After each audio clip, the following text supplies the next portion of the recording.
पाकिस्तानमध्ये आणि पाकिस्तानमधल्या पाकिस्तान ऑक्युपाईड काश्मीरमध्ये जवळजवळ 17 दिवसांपासून एक आंदोलन चालू आहे। याच्याबद्दलचा एक व्हिडिओ आम्ही जवळजवळ 8-10 दिवसापूर्वी अगोदर केलेला होता, पण आता पुन्हा एक व्हिडिओ करतोय कारण हे आंदोलन अजूनपर्यंत थंड झालेलं नाही। पाकिस्तान सरकारने मिलिटरीच्या आणि पोलिसांच्या जोरावर हे आंदोलन दडपण्याचा प्रयत्न केलाय, पण हे आंदोलन अजून जास्तच पेटत चाललंय। हे आंदोलन इतका भडका घेत चाललंय की पाकिस्तानला आता एकच ऑप्शन दिसालाय, काहीही करून पीओकेला पूर्णपणे पाकिस्तानपासून कट करायचं, त्यांची पूर्णपणे गळचेपी करायची आणि तशी केल्याशिवाय म्हणजे जशी त्यांनी बलुचिस्तानमध्ये केली तशी केल्याशिवाय आपल्याकडे दुसरा काही पर्याय नाही। हे पाकिस्तानच्या सरकारला आता स्पष्ट दिसायला लागले। त्यामुळे अक्षरशः इथल्या लोकांचं अन्न पाणी तोडायचा प्रयत्न आता पाकिस्तानमधून चाललाय, रस्ते वगैरे बंद करायचे चाललेत। या सगळ्या मार्गांना या लोकांना दडपता येईल असा पाकिस्तानचा सध्याचा समज आहे, पण तरीही हे आंदोलन थंड होत नाहीये। आज 17 दिवस झाले हे आंदोलन कंटिन्यू आहे।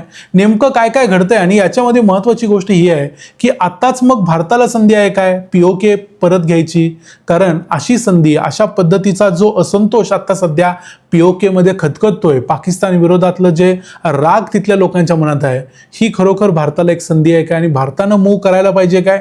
नेमकं तुम्हाला काय वाटतं या सगळ्या गोष्टींच्या बद्दल आणि नेमकं आता काय काय चाललंय याबद्दल बोलूया आजच्या या व्हिडिओमध्ये। मी आहे रणजित यादव आणि तुम्ही पाहताय द मराठी बाणा। पाकिस्तानमधल्या सध्या पीओकेचा भाग आपल्याला माहिती आहे की पाकिस्ताननं जबरदस्तीनं भारताकडून हिसकावून घेतलेला भाग आहे आणि त्याला त्यांनी एक राज्यासारखा दर्जा देऊन ठेवलेला आहे। ॲक्च्युली राज्याचा दर्जा नाही, पण त्यांच्यावर दर्जा आहे। पण झालंय असं की या पीओकेमध्ये मागच्या 5 जून पासून एक आंदोलन चालू आहे।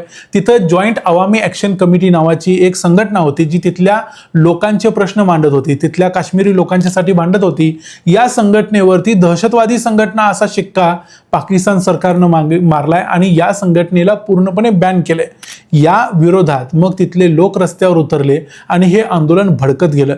मागच्या 17 दिवसांपासून हे आंदोलन भडकलेलंच आहे। 8 तारखेला तुम्हाला आठवत असेल की पाकिस्तान सरकारनं गोळ्या घातलेल्या होत्या, त्यामध्ये कित्येक हे काश्मीरी लोक त्यामध्ये मारले गेलेले होते, पण तरी देखील हे आंदोलन थंड झालं नाही, उलट ते आणखी जास्त पेटले। आता पाकिस्तानमधला रावलकोट मुझफ्फराबादपासून जवळजवळ 100 किलोमीटर अंतरावरती आहे। रावलकोटमध्ये कम्प्लिटली कर्फ्यू लागलेला आहे। तिथल्या अनेक छोट्या मोठ्या शहरांमध्ये, गावांमध्ये त्या ठिकाणी देखील कर्फ्यू लावण्यात आला आहे, कारण पाकिस्तानला हे आंदोलन आता कंट्रोल करता येत नाहीये। 2023 मध्ये आंदोलन झालेलं होतं, 2025 मध्ये आंदोलन झालेलं होतं, आता 2026 मध्ये देखील आंदोलन होतंय। पण अगोदरची आंदोलन काही दिवसांची म्हणजे 3-4 दिवसांची आंदोलन होती, त्यानंतर मग तिथलं इंटरनेट बंद करायचं वगैरे वगैरे करायचं आणि ते आंदोलन संपायचं। पण यावेळेचं आंदोलन मात्र अजूनही संपलेलं नाहीये। मग यांच्या नेमक्या डिमांड्स काय आहेत ते थोडक्यात बघूया। यातल्या जॉईंट अवामी ॲक्शन कमिटीची आणि एकूणच तिथल्या काश्मीरी लोकांच्या 3 महत्त्वाच्या मागण्या आहेत। असं म्हटलं जाते की एकूण यांच्या 38 मागण्या होत्या, 38 मागण्यांच्या पैकी 36 मागण्या की 35 मागण्या या लोकांनी मान्य केल्यात, म्हणजे पाकिस्तान सरकारनं मान्य केल्यात, पण त्यातल्या काही मागण्या मान्य केलेल्या नाहीत। त्यातली एक मागणी महत्त्वाची आहे, ती म्हणजे 12 रेफ्युजी काश्मीरी लोकांना इथल्या जे असेंब्ली आहे म्हणजे विधानसभा आहे तिथली, त्या विधानसभेमध्ये निवडून येण्याचा अधिकार आहे। आता हे 12 असेंब्लीचे जे रेफ्युजी असतात हे जनरली पाकिस्तानमध्ये वेगवेगळ्या ठिकाणी राहत असतात, पण तरी देखील तिथल्या सरकारच्या मर्जीप्रमाणे ते निवडून येतात आणि ते जाऊन बसतात। याच्याशिवाय पाकिस्तान सरकारचे काही नॉमिनेटेड मेंबर्स असतात, म्हणजे डायरेक्ट सरकार निवडतं आणि त्यांना पाठवतं। म्हणजे 20 लोक तर पाकिस्तानच्या केंद्र सरकारचे झाले, उरलेले 45 पैकी 25 लोकांची बहुमत होण्याची शक्यता जवळजवळ नसते। त्यात जॉईंट अवामी ॲक्शन कमिटी सारख्या एखाद्या संघटनेवर बंदी जर घातली तर झालं, तिथं निवडणूक लढवणार तरी कोणी हा प्रश्न आहे, कारण 27 जुलैला पुढच्या महिन्यात पाकिस्तानच्या या पीओके प्रांतामध्ये निवडणूक होणार आहे आणि या निवडणुकीच्या अगोदर या सगळ्या घडामोडी करतात। तिथल्या लोकांची ही एक मागणी होती। याच्याशिवाय तिथल्या लोकांची एक साधी मागणी आहे की पाकिस्तान बरोबर लॉयल्टीची जी शपथ घ्यायला लावली जाते त्याच्याऐवजी काश्मीर बरोबर लॉयल्टीची शपथ घ्यायला हवी। तिसरी एक मागणी इथल्या लोकांची आहे, ती म्हणजे आम्हाला वीज, पाणी, अन्न, गहू या सगळ्या गोष्टी स्वस्तात मिळाव्यात, कारण पाकिस्तानमध्ये आता सध्या ज्या गव्हाच्या किमती आहेत त्या जवळजवळ 300-350 रुपये किलो या दरानं गहू आता सध्या मिळतोय। पाकिस्तानचा जे चलनाची किंमत आहे ती जरी कंपेअर केली, जरी काढली, तरी आपल्या हिशेबानं म्हटलं तरी 150 ते 200 रुपयांच्या दरम्यान सध्या पाकिस्तानमध्ये गहू आहे 1 किलो। त्यामुळे तिथल्या लोकांनी खायचं काय असा प्रश्न निर्माण झालाय आणि याच सगळ्या गोष्टींसाठी JAC भांडत होती, पाकिस्तान सरकार विरुद्ध आवाज उठवत होती, पण त्याच संघटनेवर बंदी घालण्यात आली। आता त्यानंतर मग पाकिस्तानच्या POK मध्ये पोलिसांच्या जीवावर आणि मिलिटरीच्या जीवावर एक मोठा क्रॅकडाऊन सध्या चालू आहे आणि या क्रॅकडाऊनमध्ये एक मोठी गोष्ट केली जाते ती म्हणजे इथल्या लोकांना अन्नच पोचून द्यायचं नाही. ज्या गोष्टीसाठी ते भांडाले तीच त्यांना मिळून द्यायची नाही, कारण ते जर खाल्ले नाहीत तर भांडू शकणार नाहीत. त्यामुळे त्यांच्याकडे अन्न पोचणार नाही अशी व्यवस्था सध्या केली जाते. रस्ते सगळे बंद केलेले आहेत, त्यामुळे ट्रान्सपोर्ट सगळं बंद आहे. तिथल्या लोकांना रोजगार मिळत नाही आहे. तिथले अनेक लोक हे रस्त्यावर आहेत आणि अनेक लोक हे कामच करू शकत नाहीत अशी परिस्थिती आहे.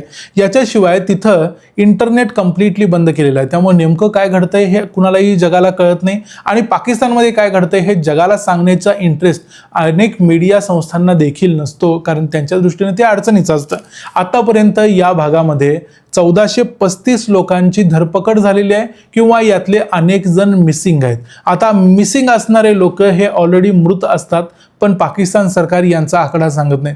पाकिस्तान सरकारचा हास्यास्पद मृतांचा आकडा 7 ते 11 लोकांचा आहे, पण प्रत्यक्षात इथं 50 पेक्षा जास्त लोकांचा मृत्यू 8 तारखेलाच झालेला होता, पण तो सांगितला जात नाही.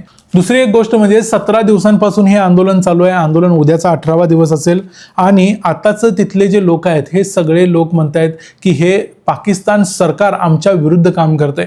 म्हणजे ते पाकिस्तानबद्दल बोलताना किंवा पाकिस्तान विरोधात बोलताना पाकिस्तान एक दुसरा देश आहे की काय या पद्धतीनं पाकिस्तानबद्दल बोलतायत आणि पाकिस्तान विरोधी, आसिम मुनीर विरोधी किंवा शहबाज शरीफ यांच्या विरोधी घोषणा देत आहेत. जे तिथले जम्मू आणि काश्मीर तिथली जी असेंब्ली आहे तिथल्या असेंब्लीचे जे मुख्यमंत्री आहेत त्यांच्या विरोधात देखील घोषणा देत आहेत. थोडक्यात असं झालंय की ते स्वतःला पाकिस्तानी समजत नाहीत.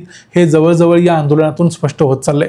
या सगळ्यावरून प्रश्न एक पडतोय, तो म्हणजे खरोखर भारताला ही संधी आहे काय? भारताला POK परत घ्यायचा आहे? कारण भारतानं आजपर्यंत हे कधीच मान्य केलं नाही की POK हा पाकिस्तानचा भाग आहे. जरी तो पाकिस्तानच्या ताब्यात जरी असला तरी भारताचा त्याच्यावरचा क्लेम कायम आहे आणि भारत तो परत घेणारच आहे असं भारतानं आतापर्यंत अनेक जगाच्या प्लॅटफॉर्म्सवरती संयुक्त राष्ट्रामध्ये ठणकावून सांगितलेलं आहे. आणि भारतासाठी ही एक चांगली संधी आहे, कारण आता तिथले लोक स्वतःला पाकिस्तानी समजत नाही, ते स्वतःला काश्मीरी समजतात.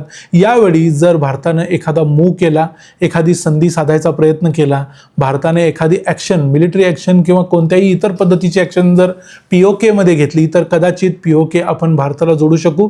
कारण पाकिस्तानी मिलिटरीला जर दडपायचं असेल तर तिथले लोक ते जास्त व्यवस्थितपणे दडपू शकतील. आता अर्थात यातला सरकारचा काय निर्णय असेल तो माहिती नाही किंवा सरकार ऑलरेडी याच्याबद्दल काय करतंय हे देखील माहिती नाही.